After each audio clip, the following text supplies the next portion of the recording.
Hello everyone, this is MJ and you are at my channel called Reading This Life. My channel is where we talk fiction, we talk friends, and we talk a hell of a lot of fun.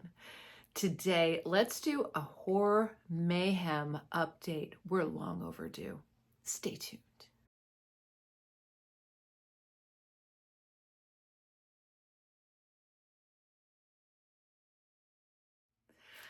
Welcome to my channel if you are brand new, and welcome back if you are a subscriber. Let me know in the comment section down below if you are participating in Horror Mayhem.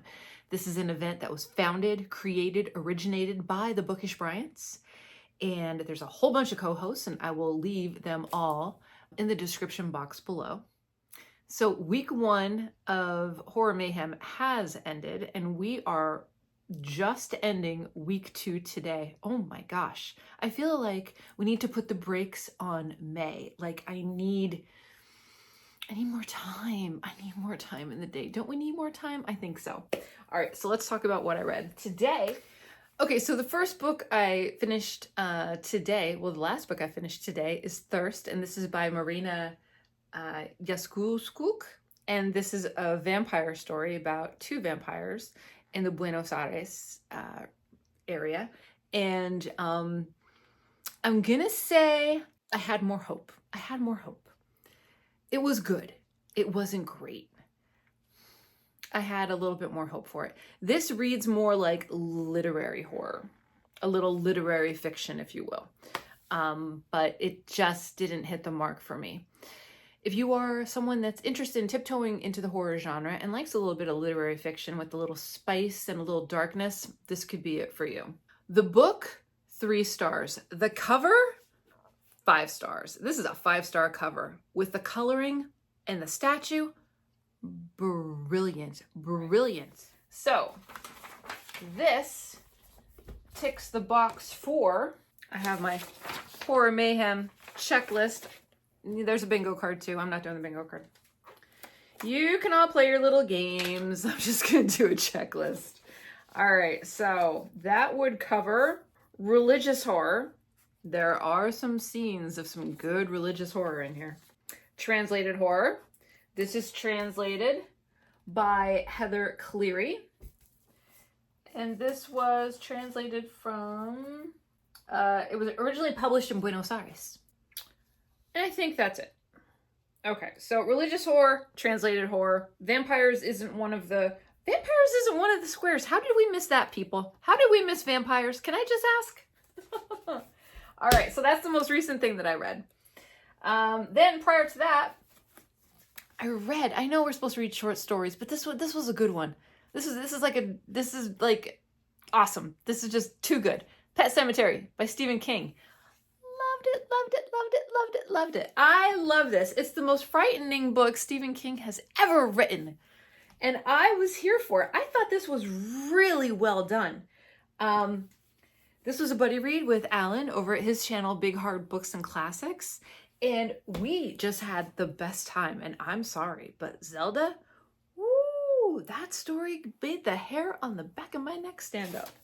So let's see. Pet Sematary, 5 stars, baby, 5 stars. Love the way it was written.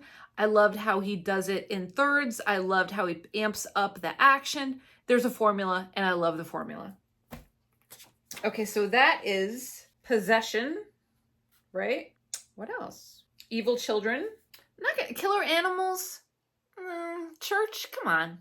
I think that's it. Well, Personal Horror Phobias. That's no ghosts, no witches, no cryptids. Curses? Is Pet Sematary cursed? I'm gonna say yes. It's a curse. You put something, yeah, that's a curse, people. Okay. All right. Then, let me get to my little scribe here. Undead Folk by Katherina Silva. This book is fantastic. This is a brand new release. This honestly is such a good book. Such a good book. It's a novella. It's perfect for Horror Mayhem. It's affordable on Kindle. You're supporting an indie author. I'll put a card for my full review over here. It's just good. I wanted this to go on longer. I wanted more in this story. And look at little Amos. He's so cute. Look at him. He's a little undead fox. Okay. Fantastic. Fantastic. So, Undead Folk.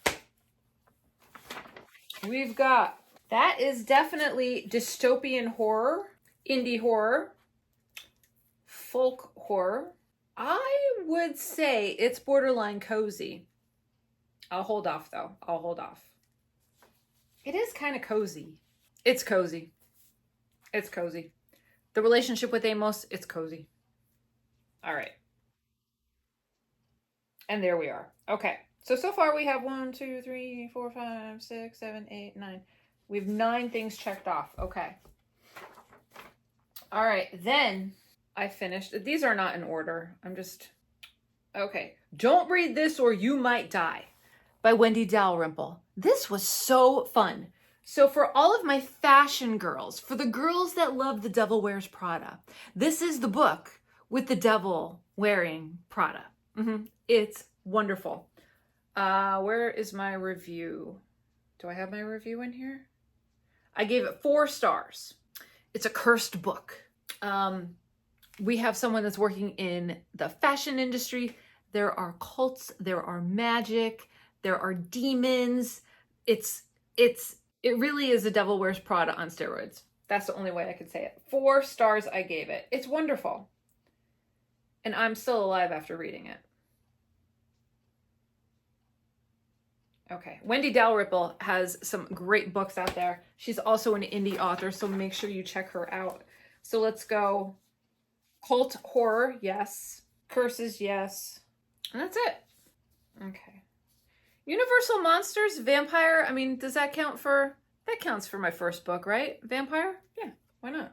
I'm checking that box. That was good. Okay. Then I read Pennsylvania Most Haunted Places. Really, really good. I think this is a series based on all of the different states.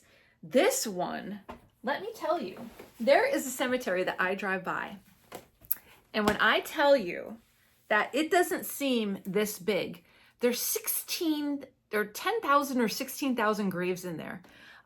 There's a whole bunch of Civil War people in there. Like, it's really chock full. And it is haunted. They do ghost tours once through the cemetery, like around Halloween and all that. And it's like right in the middle of like city traffic, which is crazy.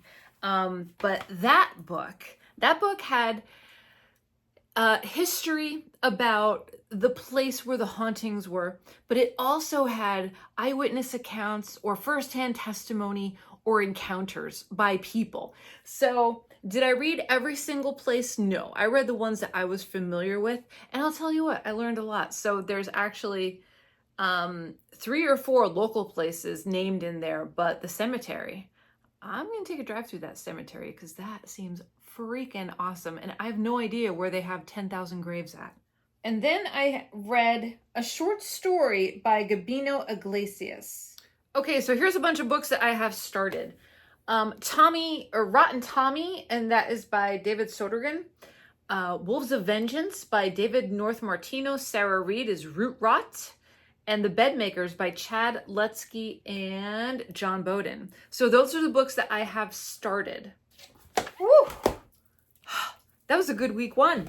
So week 1 was a local horror. Week 2 was a movie horror. And I think I covered that with Pet Sematary. I kind of read that in advance. And I also watched the movie. Did you know that? Yeah, and I'll put a card here if you want to watch that review. So week 3 is classic horror. What am I going to read for classic horror? I have no idea because a lot of the books that I have now are more contemporary. So I'm going to have to take a peek. Maybe Frank. What do you think? Frankenstein? Maybe. All right, let's check over this checklist. That's my checklist so far. Little bit of red. We'll see.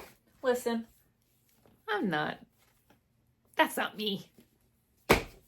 I'm not one to be like, ooh, gotta get them all. No, not me. All right, everyone. So that's where we're at. So let me know in the comment section down below. What are you reading for Horror Mayhem? I'd be really interested to find out. And I will see you in my next video, whether that be sooner or later. So until next time, happy reading, happy Horror Mayhem. My gosh, we're halfway through.